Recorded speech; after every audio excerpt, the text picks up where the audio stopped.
Bus ಎಲ್ಲರಿಗೂ welcome back to ಸಾಗ story stack cricketing ಅಪ್ಡೇಟ್ಸ್ಗೆ ಸ್ವಾಗತ. Welcome back. ಮೊದಲನೇ ಅಪ್ಡೇಟ್ಗೆ ಹೋಗ್ಬಿಡೋಣ. ಯಾವ್ದು ಡೇಲೇ ಇಲ್ಲದಂಗೆ ವಾಯ್ಸ್ ಹಾಕೋ ಬತ್ತಾ ಅಧ್ವಾನನೇ ಆಗ್ತೈತೆ, ಬೆಟ್ರ್ ಆಗ್ತಾಯಿಲ್ಲ. ಓಕೆ, ಮೊದಲನೇ ಅಪ್ಡೇಟು ಸಂಜು ಸ್ಯಾಮ್ಸನ್ ಅವರು ಮಾತಾಡಿದ್ದಾರೆ related to CSK and Mahibhai. Mahendra Singh Dhoni ಬಗ್ಗೆ ಹೇಳಿದರೆ always a lot of respect for Mahibhai and CSK ಅಂತ. Lot of respect for Mahibhai ಏನೋ ಓಕೆ, MS ಧೋನಿಗೆ ಎಲ್ಲರೂ ರೆಸ್ಪೆಕ್ಟ್ ಮಾಡ್ತಾರೆ, ಎಲ್ಲರಿಗೂ ವ್ಯಾಲ್ಯೂ ಕೊಡ್ತಾರೆ, ಓಕೆ. ಏನೋ ದೊಡ್ಡದಾಗಿ ಏನೋ ಈ 25 ಸೀಸನ್ ಆಡ್ಬಿಟ್ಟಿರೋ ಅಲ್ಲಿ ಏನೋ ಅದೇ ಸೀಸನ್ ಸ್ಟಾರ್ಟ್ ಆದಾಗಿಂದ IPL ಕೆರಿಯರ್ ಸ್ಟಾರ್ಟ್ ಆಗಿಂದ ಅದೇ ಟೀಮ್ ಆಡ್ತಿರೋ ಥರ ಲಾಟ್ ಆಫ್ ರೆಸ್ಪೆಕ್ಟು CSK ಅಂತ ಹೇಳಿದಾರಲ್ಲ, ಇದೇನೋ ಅರ್ಥ ಆಗ್ತದೆ. ಇನ್ನೂ ಒಂದು ಮ್ಯಾಚು ಸಹ ಆಡೇ ಇಲ್ಲ ಅಲ್ಲಿ CSKಗೆ. ಲಾಟ್ ಆಫ್ ರೆಸ್ಪೆಕ್ಟ್ ಎಲ್ಲಿಂದ ಬಂದ್ಬಿಡ್ತದೆ ಅಲ್ಲಿ. ಒಂದು ಮ್ಯಾಚ್ ಆಡಿದ್ಮೇಲೆ ತಾನೇ ಗೊತ್ತಾಗೋದಲ್ಲಿ ಹೆಂಗಿದೆ ಫ್ರ್ಯಾಂಚೈಸು, ಏನು ಕತೆ. ಇನ್ನೂ ಆ ಟೀಮ್ ಇನ್ನೂ ಇವಾಗ ಜಾಯ್ನ್ ಆಗಿದೆ, ಇನ್ನೂ ಜಾಯ್ನ್ ಆಗಿದ್ರೋ ಆಗಿಲ್ವೋ ಅದು ಕ್ಲಾರಿಟಿ ಇಲ್ಲ.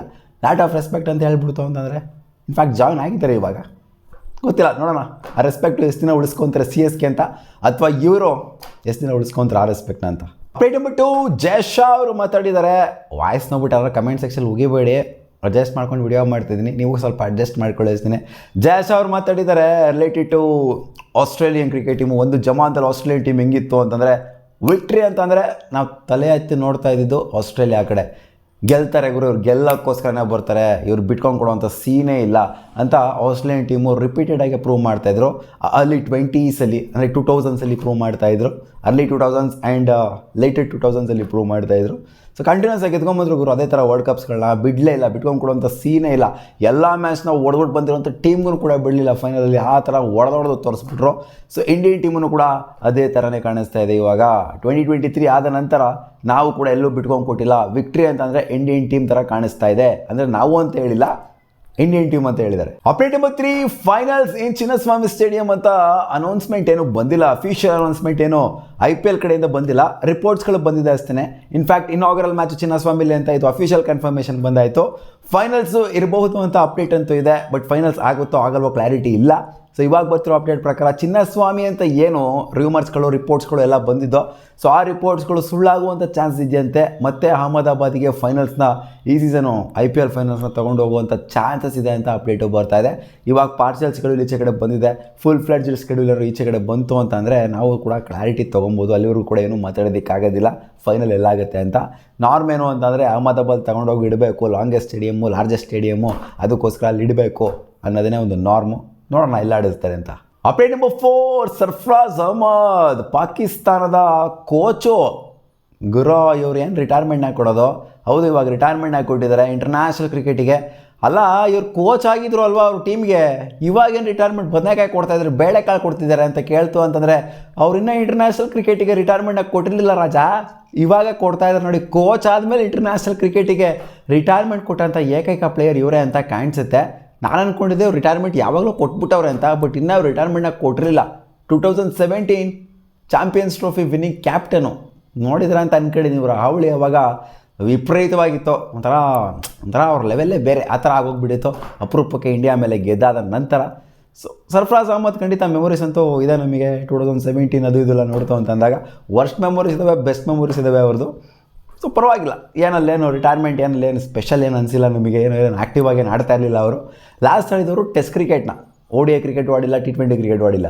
ಅಪ್ಡೇಟ್ ನಂಬರ್ 5, ಬರೀ ಜಾಶ್ ಹೆಸಲ್ವುಡ್ ಮಾತ್ರ ಅಂತಲ್ಲ, ಈ ಪ್ಲೇಯರ್ನು ಕೂಡ ಮಿಸ್ ಮಾಡ್ಕೊಳ್ಳುವಂಥ ಚಾನ್ಸಸ್ ಜಾಸ್ತಿನೇ ಇದೆ. ಇನಿಷಿಯಲ್ ಫೇಸ್ ಆಫ್ IPL 2026ನ RCBಗೆ ಅಂತ ಅಪ್ಡೇಟ್ ಬರ್ತಿದೆ. ಅದೇ ವೆಸ್ಟ್ ಇಂಡೀಸ್ ಪ್ಲೇಯರ್ ಆಗಿರೋವಂಥ ರೊಮ್ಯಾರಿಯೋ ಶೆಫರ್ಡ್ ಅವರು ನಮ್ಮ RCBಗೆ ಒಂಥರ ಚಿನ್ನ ಯಾಕೆ ಯಾವ ಥರ ಮ್ಯಾಚ್ನ ಮುಗಿಸೋರು ಅಂತಂದರೆ CSK ಅಗೇನ್ಸ್ಟು ಚಚ್ಚಿ ಇಟ್ಬಿಟ್ಟಿದ್ರು. CSKಗೆ ತಲೆ ಬೊಗ್ಗಿಸ್ಕೊಂಡು ಹೋಗೋ ಥರ ಮಾಡಿಬಿಟ್ಟಿದ್ದಾರೋ ಅಂದರೆ ಅದು ರೊಮ್ಯಾರಿಯೋ ಶೆಫರ್ಡು. ಈ ಪ್ಲೇಯರ್ ಏನಕ್ಕೆ ಮಿಸ್ ಆಗ್ತಾರೆ ಅಂತಂದರೆ, ಏನಾದ್ರು ಇಂಜುರಿ ಆಗಿದೆಯಾ, ಏನಾದ್ರು ಪ್ರಾಬ್ಲಮ್ಮಲ್ಲಿದ್ದಾರೆ ಅವರು, ಏನಾದ್ರು ಇವ್ರ ಥರ ಜಾಶ್ ಹೆಸಲ್ವುಡ್ ಥರ ರಿಕವರ್ ಆಗ್ತಿದ್ದಾರೆ ಅಂತ ಕೇಳ್ತಂದ್ರೆ ಏನಿಲ್ಲಪ್ಪ, ಆ ಥರ ಎಲ್ಲ ಏನೂ ಸೀನ್ಸ್ ಇಲ್ಲ. ಇವಾಗಿನ ವರ್ಲ್ಡ್ ಕಪ್ ಆಡ್ಬಿಟ್ಟು ಹೋದ್ರಲ್ಲ ರೊಮ್ಯಾರಿಯೋ ಶೆಫರ್ಡು, ಅವರು ವೆಸ್ಟ್ ಇಂಡೀಸ್ನ ತಲುಪೋದಕ್ಕೆ, ಕೆರೆಬಿಯನ್ನ ತಲುಪೋದಕ್ಕೆ ಯಾವ ಥರ ಏನೇನು ಆಯಿತು ಅಂತ, ಅಡಚಣೆ ಆಯಿತು ಅಂತ ವೆಸ್ಟ್ ಇಂಡೀಸ್ ಅವ್ರಿಗೆ ಗೊತ್ತಿರೋದೇ. ಇಂಡಿಯಾದಿಂದ ಅಲ್ಲಿ ಹೋಗೋದಕ್ಕೆ ಇವಾಗ ನಡೀತಾ ಇರೋಂಥ ವಾರು ಅದು ಇದೆಲ್ಲ ನೋಡ್ತು ಅಂತ ಅಂದಾಗ, ಗಾಲ್ಫ್ ರೀಜನಲ್ಲಿ ಆ ಮಿಡ್ಲ್ ಈಸ್ಟಲ್ಲಿ ಹಂಗೆ ಆಗ್ತಿದೆ ಹಿಂಗೆ ಆಗ್ತಿದೆ ಅಂತ ಸಿಕ್ಕಾಪಟ್ಟೆ ಡಿಲೇ ಮಾಡ್ಬಿಟ್ಟು ಆಲ್ಮೋಸ್ಟ್ 15 ದಿನ ಆದಮೇಲೆ 15 ದಿನದವರೆಗೂ ಹೋಲ್ಡ್ ಇಟ್ಬಿಟ್ಟು ಆಮೇಲೆ ಕಳಿಸ್ತಂತ 10 ರಿಂದ 15 ದಿನದವರೆಗೂ ಹೋಲ್ಡ್ ಇಟ್ಬಿಟ್ಟು ಕಳಿಸ್ತಂತವ್ರು.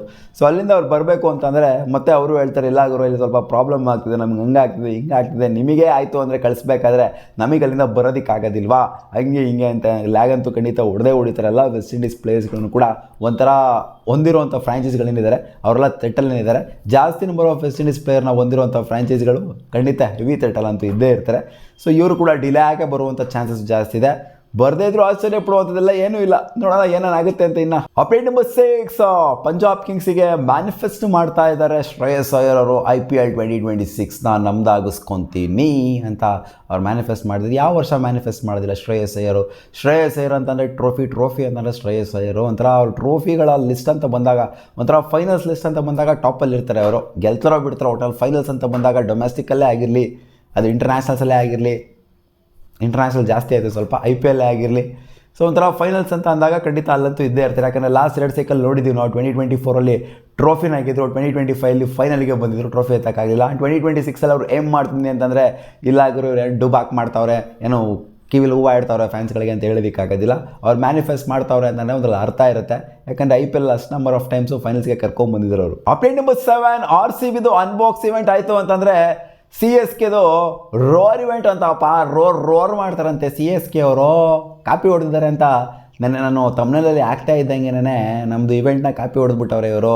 ಹೌದು, ಕಾಪಿ ಅಂತಲೇ ಒಪ್ಕೋಬೇಕು. ಯಾರು ಸ್ಟಾರ್ಟ್ ಮಾಡಿದ್ದು ಫಸ್ಟ್ ಇವೆಂಟ್ನ?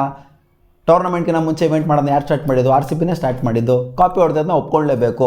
ಅವ್ರು ರೋರ್ ಇವೆಂಟ್ ಮಾಡಿದ್ರೆ ಅನ್ಬಾಕ್ಸ್ ಇವೆಂಟ್ ಮಾಡಿದ್ರೆ ಕಾಪಿನೇ. ಸ್ಟೇಡಿಯಮಲ್ಲಿ ನಡೆಸ್ತಾ ಇದ್ದಾರೆ ಒಂದು ಇವೆಂಟು ಅಂತಾರೆ. ದೊಡ್ಡದಾಗೆ ಯಾರಪ್ಪ ಮಾಡಿದ್ದು? ಈ ಸಿಂಗರ್ಸ್ನೆಲ್ಲ ಕರೆಸ್ಬಿಟ್ಟು ಒಂಥರ ಆರ್ಕೆಸ್ಟ್ರಾ ಥರ ಎಲ್ಲ ಮಾಡಿಬಿಟ್ಟು DJ ಎಲ್ಲ ಮಾಡಿ ಯಾರು ಮಾಡಿದ್ದು ಫಸ್ಟು? RCBನೇ ತಾನೇ ಮಾಡಿದ್ದು. ಅದನ್ನ ಒಪ್ಕೊಬೇಕು. RCB ಜಮಾಂತಲ್ಲಿ ಮಾಡಿರೋವಂಥದ್ದನ್ನ ಇವ್ರು ಇವಾಗ ಮಾಡ್ತಾಯಿದ್ದಾರೆ. ಸುಮ್ಮನೆ ಬರ್ನೌಟ್ ಆಗಿಬಿಟ್ಟು ಕಾಮೆಂಟ್ ಸೆಕ್ಷನಲ್ಲಿ ನನಗೆ ಹೋಗ್ಯೋದಲ್ಲ. ಕಾಪಿನೇ. ಹೌದು, ಎರ್ವಲ್ ಪಡೆದಿದ್ದೀವಿ ನಾವು RCBಯಿಂದ ಅಂತ ಹೇಳ್ಕೊಳ್ಳೋದಕ್ಕೆ ನೀವು ಸ್ವಲ್ಪ ಹೆಮ್ಮೆ ಪಡಬೇಕು. ನಾವೇನೋ ಕಾಪಿನೇ ಮಾಡಿಲ್ಲ, ಕಮೆಂಟ್ ಸೆಕ್ಷನ್ ನೋಡ್ರಪ್ಪ ಇದನ್ನು ಕಾಪಿ ಅಂತೀಯ, ಏನು ಕಾಪಿನ ಇದು? ಎಲ್ಲ ಕಡೆ DJ ಮಾಡ್ತಾರಪ್ಪ, ಎಲ್ಲದು ಕಾಪಿ ಅಂದ್ಬಿಡ್ತೀವಿ ಹೋಗ್ಬಿಟ್ಟು. ಹಂಗಲ್ಲ, IPL ಅಂತ ಬಂದಾಗ ಅದು ಕಾಪಿ ಅಂತ ಹೇಳ್ತೀನಿ ಅಷ್ಟೇ. ಸೊ ರೋರ್ ಇವೆಂಟ್ ಅಂತಪ್ಪ ಇವ್ರದ್ದು, ನಮ್ದು ಅನ್ಬಾಕ್ಸ್ ಇವೆಂಟ್ ಅಷ್ಟೇ. ಇವ್ರ ಥರ ರೋರ್ಗಿರೆಲ್ಲ ಮಾಡಲ್ಲ ನಾವು. ಅಪ್ಡೇಟ್ ನಂಬರ್ 7 ಮಾತಾಡ್ತಿದ್ದಾರೆ ಜಾಯ್ ಶಾ ಅವರು ICC ಬಗ್ಗೆ. ICCನ ಯಾವ ಥರ ಇವ್ರು ಟ್ರೀಟ್ ಮಾಡ್ತಾರೆ ಅಂತ ಅಂದರೆ, as ICC chairman I can say you know team is bigger than the organisation and no single team makes an organisation. An organisation is a combination of all team. ಅಲ್ಲ ಗುರೋ, ಏನು ಕಿವಿಲೇನು ಅಗಲ್ಸ್ಬಿಟ್ಟು ದಾಸವಾಳದ ಹೂವು ಇಡ್ತಾ ಇದ್ದೆ ನೀನು ಎಲ್ಲರಿಗೂ. ಇಲ್ಲಿ ನೋಡಿದ್ದೀವಿ ಎಲ್ಲ ಯಾವ ಥರ ಮಾಡಿದ್ದೀರಾ ಅನ್ನೋದನ್ನ ನೋಡಿದ್ದೀವಿ ನಾವು. ಇಂಡಿಯಾ ಪರವಾಗೇ ಮಾಡ್ತಾಯಿದ್ದೀರಾ ಅಂತ ಎಲ್ಲರಿಗೂ ಕೂಡ ಗೊತ್ತು. ಏನಂದರೆ ಎಲ್ಲರೂ ಕಿವಿಲಿ ದಾಸವಾಳ ಇಟ್ಕೊಂಡು ಕೂತ್ಕೊಂಡಿಲ್ಲ. ಅಲ್ಲಿ ಬೇರೆ ನೇಷನ್ಗಳಿಗೆ ಯಾವ ಥರ ಟ್ರೀಟ್ ಮಾಡಿದ್ದೀರಾ? ಏನು ಪಾರ್ಶಾಲಿಟಿ ಮಾಡೇ ಇಲ್ವ ಇವರು ICCಲಿ ಇದ್ಕೊಂಡು? ಏನು ಇವರು ಡಿಸಿಷನ್ನ ಇಂಡಿಯಾಗೆ ಒಂಥರ, ಪಾಕಿಸ್ತಾನ್ಗೆ ಒಂಥರ, ಬಾಂಗ್ಲಾದೇಶ್ಗೆ ಒಂಥರ ಮಾಡಿಲ್ವ ಇವರು? ಮಾಡೋರು ತಾನೇ, ಹಮ್ಮಿಕೊಂಡು ಒಪ್ಕೋಬೇಕು. ಈ ಥರ ಎಲ್ಲ ಹೇಳೋಕ್ಕೆ ಹೋಗ್ಬಾರ್ದು. ಹೌದು ಗುರು ನಾವು ಮಾಡ್ತಾಯಿದ್ದೀವಿ, ಸುಮ್ಮನೆ ಇರಬೇಕು. ಮಾಡ್ತಾಯಿದ್ದೀವಿ ಅಂತ ಹೇಳೋದಕ್ಕೆ ಹೋಗ್ಬಾರ್ದು. ಇಂಡಿಯನ್ ಇದ್ದಾರೆ ಅಂತಂದರೆ ಜಾಯ್ ಶಾ ಇದ್ದಾರೆ ಅಂತ ಏನೋ ಮಾಡ್ತಾವ್ರೆ ಅಂತ ನಾವು ಸುಮ್ಮನೆ ಫೀಲ್ ಇರ್ತೀವಿ ಇಂಡಿಯನ್ಸ್ ಎಲ್ಲ. ನೀವು ಇಲ್ಲಿ ಎಲ್ಲ ಆರ್ಗನೈಸೇಷನ್ ಎಲ್ಲ ಟೀಮ್ಗಳು ಒಂದೇ ಥರ, ನಮಗೆ ಎಲ್ಲರೂ ಹಂಗೆ ಎಲ್ಲರೂ ಹಿಂಗೆ ಅವೆಲ್ಲ ಮಾಡ್ತಾಯಿಲ್ಲ. ನೀವು ಮಾಡ್ತಾಯಿದ್ರೆ ಹೇಳೋದ್ರಲ್ಲಿ ಅರ್ಥ ಇದೆ. ಎಲ್ಲರಿಗೂ ಒಂದೇ ನ್ಯಾಯ ಕೊಡ್ತಾ ಇದ್ದೀರಾ? ಇಲ್ಲ ತಾನೇ, ಹೇಳ್ಬಾರ್ದಿದ್ದೆಲ್ಲ. ಅಪ್ಡೇಟ್ ನಂಬರ್ 8, ಮ್ಯಾಚ್ನ ಆರ್ಗನೈಸ್ ಮಾಡೋದಕ್ಕೆ ಚಿನ್ನಸ್ವಾಮಿ ಸ್ಟೇಡಿಯಮಲ್ಲಿ ಕರ್ನಾಟಕ ಗೌರ್ಮೆಂಟ್ ಕಡೆಯಿಂದ ಇವಾಗ ಸ್ಟ್ರಾಂಗಾಗಿ ಬಂದಿರೋಂಥ 3 ಫಾಲೋ ಮಾಡಬೇಕು. ಇದು ರೂಲ್ನ ಪಕ್ಕಾ ಫಾಲೋ ಮಾಡಲೇಬೇಕು ಅನ್ನೋವಂಥದ್ದು ಏನು ಅಂತಂದರೆ, ಫಸ್ಟ್ನೇ ರೂಲು 30,000 ಮಾತ್ರ, 30,000 ಕೆಪಾಸಿಟಿನ ಮಾತ್ರ ಹೊಂದಿರಬೇಕು ಸ್ಟೇಡಿಯಮ್ಮು. ಹೌದು, 32,000 34,000 ಎಷ್ಟೇ ಸೀಟ್ ಇರಲಿ, 30,000 ಕೆಪಾಸಿಟಿ ಮಾತ್ರ ಹೊಂದಿರಬೇಕು. ನೀವು ಟಿಕೆಟ್ಸ್ನ ಅಷ್ಟೇ ಡಿಸ್ಟ್ರಿಬ್ಯೂಟ್ ಮಾಡಬೇಕು ಅಂತ. And no outside celebrations. ಈಚೆ ಕಡೆ ಬಂದ್ಬಿಟ್ಟು ಫ್ಯಾನ್ಸ್ಗಳು ಸೆಲೆಬ್ರೇಟ್ ಮಾಡೋದು ಸ್ಟೇಡಿಯಮಿಗೆ ಮಾತ್ರ ಸೀಮಿತವಾಗಿರಬೇಕು, ಒಳಗಡೆ ಮಾತ್ರ ಸೀಮಿತವಾಗಿರ್ಬೇಕು ಸೆಲೆಬ್ರೇಷನು. ಈಚೆ ಸೆಲೆಬ್ರೇಷನ್ ಎಲ್ಲ ಮಾಡದಿರೋ ಥರ ನೀವು ಕಂಟ್ರೋಲ್ ಮಾಡಬೇಕು ಎಲ್ಲರನ್ನೂ. ಅಂದರೆ ಪೊಲೀಸರಾಗಿರಲಿ, ಜೊತೆಗೆ ಮ್ಯಾನೇಜ್ಮೆಂಟ್ ಆಗಿರಲಿ, ಕಂಟ್ರೋಲ್ ಮಾಡಬೇಕು ನೀವು. ಮೆಟ್ರೋದಲ್ಲಿ ಬಂದ್ಬಿಟ್ಟು ಸೆಲೆಬ್ರೇಷನ್ ಮಾಡೋದು, ಹಂಗೆ ಮಾಡೋದು ಹಿಂಗೆ ಮಾಡೋದು ಇವೆಲ್ಲ ಮಾಡೋದಕ್ಕೆ ಹೋಗ್ಬಾರ್ದು ಅಂತ.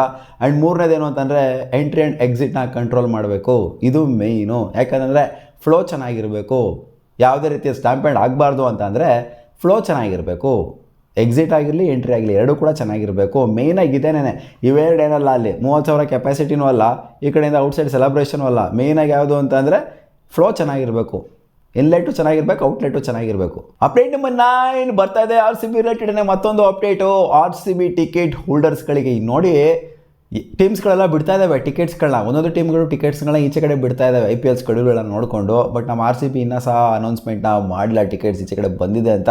ಬಟ್ ಪ್ಲ್ಯಾನ್ ಮಾಡ್ತಿರೋದೇನು ಅಂತಂದರೆ, ಇದೇನಕ್ಕೆ ಸ್ವಲ್ಪ ಡಿಲೇ ಆಗ್ತಿದೆ ಅಂತಂದರೆ, ಬೆಂಗಳೂರು ಮೆಟ್ರೋನ RCBಯ ಟಿಕೆಟ್ ಹೋಲ್ಡರ್ಸ್ ಅಂದರೆ ಹೋಮ್ ಮ್ಯಾಚ್ಗಳನ್ನ ಟಿಕೆಟ್ ಹೋಲ್ಡರ್ಸ್ಗಳೆಲ್ಲ ಏನೇನಿರ್ತಾರೆ, ಸೊ ಅವರಿಗೆ ಮೆಟ್ರೋ ಟಿಕೆಟ್ನ ಅವತ್ತು ಫ್ರೀ ಬಿಡಬೇಕು ಅಂತ ಚರ್ಚೆ ಮಾಡ್ತಾ ಇದ್ದಾರಂತೆ ಬೆಂಗಳೂರು ಮೆಟ್ರೋ ಜೊತೆಗೆ ಆ್ಯಂಡ್ ಕರ್ನಾಟಕ ಗೌರ್ಮೆಂಟ್ ಜೊತೆಗೆ. ಒಂದು ವೇಳೆ ಇದೇನಾದ್ರು ಆಯಿತು ಅಂತ ಅಂದರೆ, so it's A luxury. And luxury ಅಂತ ಜಾಸ್ತಿ ರೊಚ್ಕೊಳ್ಳೋದಕ್ಕಾಗೋದಿಲ್ಲ, ಯಾಕಂದರೆ ಟಿಕೆಟ್ ಪ್ರೈಸು ಕೂಡ ಜಾಸ್ತಿ ಮಾಡುವಂಥ ಚಾನ್ಸಸ್ ಇರುತ್ತೆ ಲಾಸ್ಟ್ ಟೈಮ್ಗೆ ಕಂಪೇರ್ ಮಾಡ್ತು ಅಂದರೆ. ಯಾಕೆ ಅಂತಂದರೆ, ನೋಡಪ್ಪ ಚಿನ್ನ, ಇಲ್ಲಿ ನಾವು ಮೆಟ್ರೋನ ಫ್ರೀ ಆಗಿ ಬಿಡ್ತಾ ಇದ್ದೀವಿ, ಫ್ರೀಗಿ ಎಲ್ಲ ಏನೂ ಇಲ್ಲ. ಈ ಪ್ರಪಂಚದಲ್ಲಿ ಯಾರು ಯಾವುದಕ್ಕೂ ಕೂಡ ಫ್ರೀ ಕೊಡೋದಿಲ್ಲ. ಸುಮ್ಮನೆ ಯಾರು ಕೊಡ್ತಾರೆ ಫ್ರೀನ? ಕರ್ನಾಟಕ ಗೌರ್ಮೆಂಟ್ ಕೊಟ್ಬಿಡುತ್ತಾ, RCB ಕೊಟ್ಬಿಡ್ತಾರ ಫ್ರೀಯಾಗಿ ಫ್ಯಾನ್ಸ್ಗಳಿಗೆ. ಅದು 30,000 ಜನ ಕೊಟ್ಬಿಡ್ತಾರೆ ಅಲ್ಲಿ. ಎಲ್ಲ ಅದರಲ್ಲೇ ಬರೆ ಹಾಕಿರ್ತಾರೆ, ಬರೆ ಎಳೆದಿರ್ತಾರೆ, ಅಷ್ಟೇ, ಬೇರೆ ಏನಿಲ್ಲ. ಹೆಸ್ರಿಗೆ ಮಾತ್ರ ಫ್ರೀ ಅಂತಾರೆ. ಮತ್ತೆ ಸಿಗುವ ಮುಂದಿನ ವಿಡಿಯೋದಲ್ಲಿ. ಇದಿಷ್ಟು ಆಗಿತ್ತು ಮಗ ಟಾಪ್ ಕ್ರಿಕೆಟಿಂಗ್ ಅಪ್ಡೇಟ್ಸ್. ನಿಮ್ಗೆ ವಿಡಿಯೋ ಇಷ್ಟ ಆಗಿತ್ತು ಅನ್ನೋದು ಲೈಕ್ ಮಾಡಿ, ಗಂಟ್ಲು ಹರ್ಕೊಂಡು ವಿಡಿಯೋ ಮಾಡಿದ್ದೀನಿ.